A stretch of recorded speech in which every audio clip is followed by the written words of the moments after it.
Assalamualaikum warahmatullahi wabarakatuh. Saya Saiful Islam. Saya dari program studi bimbingan dan konseling Islam.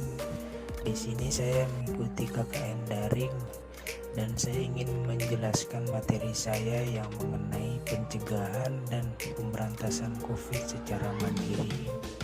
Yang pertama, apa itu COVID-19? COVID-19 adalah penyakit yang disebabkan oleh virus Severe Aquatic Syndrome coronavirus. COVID-19 dapat menyebabkan gangguan sistem pernapasan, mulai dari gejala yang ringan seperti flu, hingga infeksi paru-paru seperti pneumonia. Pertama kali kasus COVID-19 muncul di Cina. Kasus pertama kemungkinan sudah ada di Cina sejak Oktober 2019 dan muncul di Indonesia sekitar 14 Februari 2020. Jenis-jenis COVID-19. Yang pertama, Alpha. Virus ini adalah varian yang awalnya terdeteksi di Inggris. Alpha memiliki nama lain seperti varian Ken atau virus B117. Kemudian yang kedua, Beta. Strain Beta ini pertama kali terdeteksi di Afrika Selatan pada awal Oktober dan telah ditemukan di lebih dari 80 negara. Virus ini membawa mutasi yang disebut dengan E484K yang dapat membantu penyakit ini menghindari sistem kekebalan. Kemudian yang ketiga, Delta. Varian ini ditemukan di India yang pertama kali terdeteksi pada bulan Oktober, sehingga menyebabkan gelombang kedua yang awalnya telah surut. Kemudian yang keempat, Gamma COVID-19. Varian ini pertama kali ditemukan di Brazil dan Jepang. Meski jenis mutasinya berbeda dengan varian lainnya, virus corona varian Gamma diketahui dapat menimbulkan gejala yang mirip dengan varian lain seperti varian Beta. Selanjutnya, ciri-ciri varian Alpha. Varian Alpha itu 43% sampai 90% lebih mudah menular. Ciri-cirinya kebingungan, kelelahan, nyeri otot, demam, sakit kepala, batuk terus-menerus, kemudian kehilangan indera, rasa dan bau ruam kulit.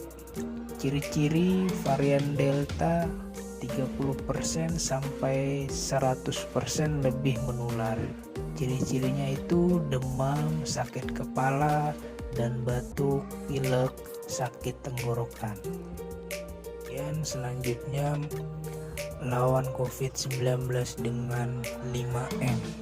Yang pertama, menggunakan masker sesuai dengan ukuran wajah. Yang kedua, mencuci tangan sebelum dan sesudah berpergian. Yang ketiga, menjaga jarak atau social distancing minimal 2 meter.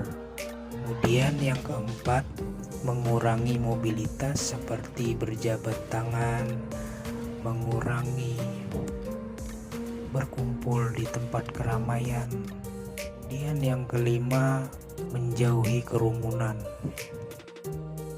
Selain menerapkan 5M, perlu juga yang namanya vaksin untuk menjaga kekebalan sistem imun. Apa itu vaksin? Tubuh manusia memiliki sistem imun atau kekebalan tubuh yang berfungsi untuk melindungi tubuh dari serangan organisme asing seperti virus atau bakteri. Kemudian cara kerjanya yaitu dengan mengirimkan sel tertentu untuk melawan kuman penyebab penyakit yang menyerang. Namun sistem imun bisa melemah pada waktu-waktu tertentu, sehingga tidak cukup kuat untuk melawan penyakit. Oleh karena itulah dibuat vaksin alias imunisasi. Kemudian survei persepsi masyarakat tentang vaksinasi COVID-19. Hasil survei penerimaan vaksin yang dilakukan Kementerian Kesehatan bersama ITAGI dengan dukungan UNICEF dan WHO pada bulan September 2020.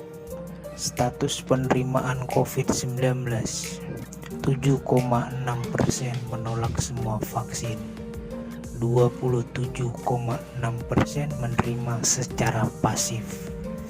Kemudian 64,8% menerima.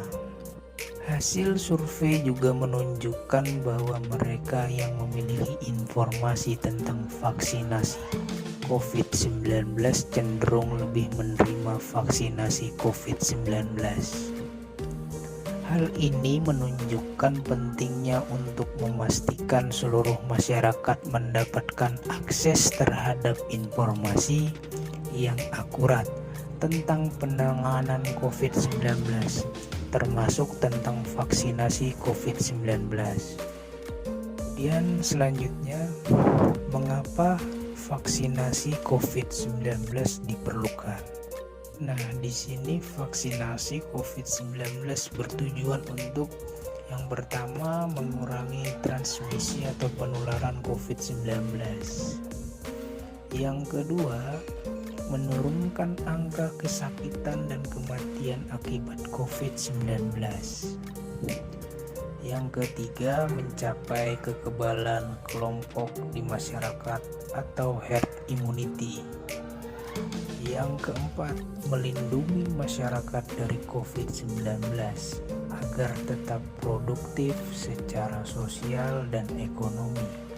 Ketersediaan vaksin COVID-19 akan membantu proses penanganan pandemi COVID-19 lebih cepat. Kemudian dalam proses pengembangan vaksin, keamanannya terus diawasi dengan ketat pada tiap fase uji klinik, sehingga produk akhir sudah dipastikan aman dan efektif. Setelah tahapan uji klinik selesai, masih ada tahapan lain yang dilakukan oleh Badan Pengawasan Obat dan Makanan atau BPOM sebelum vaksin dapat didistribusikan kepada masyarakat. Bagaimana vaksin COVID-19 dikembangkan? Meski pada saat darurat dan dibutuhkan dengan cepat, keamanan dan efektivitas vaksin adalah prioritas utama. Pengembangan vaksin tetap harus melalui tahapan pengembangan yang berlaku internasional yang secara umum terdiri dari yang pertama tahap praklinik, yang kedua tahap klinis fase 1 sampai 3, kemudian yang ketiga persetujuan penggunaan dari BPOM berupa penerbitan Emergency Use Authorization atau EUA atau nomor izin edar. Kemudian kesimpulan dari materi yang tadi saya jelaskan, pandemi COVID-19 tidak akan segera selesai apabila pemerintah dan masyarakat tidak bekerja sama dengan baik. Pemerintah yang menetapkan peraturan untuk meminimalisir penyebaran COVID-19 dan masyarakat yang wajib mematuhi peraturan tersebut, serta dengan menjaga pola hidup yang sehat dan menyadari pentingnya tujuan yang akan dicapai bersama. Mungkin itu saja materi yang saya bisa sampaikan dari awal penjelasan saya sampai akhir. Itu saja yang bisa saya sampaikan. Kurang lebihnya mohon maaf. Terima kasih. Assalamualaikum warahmatullahi wabarakatuh.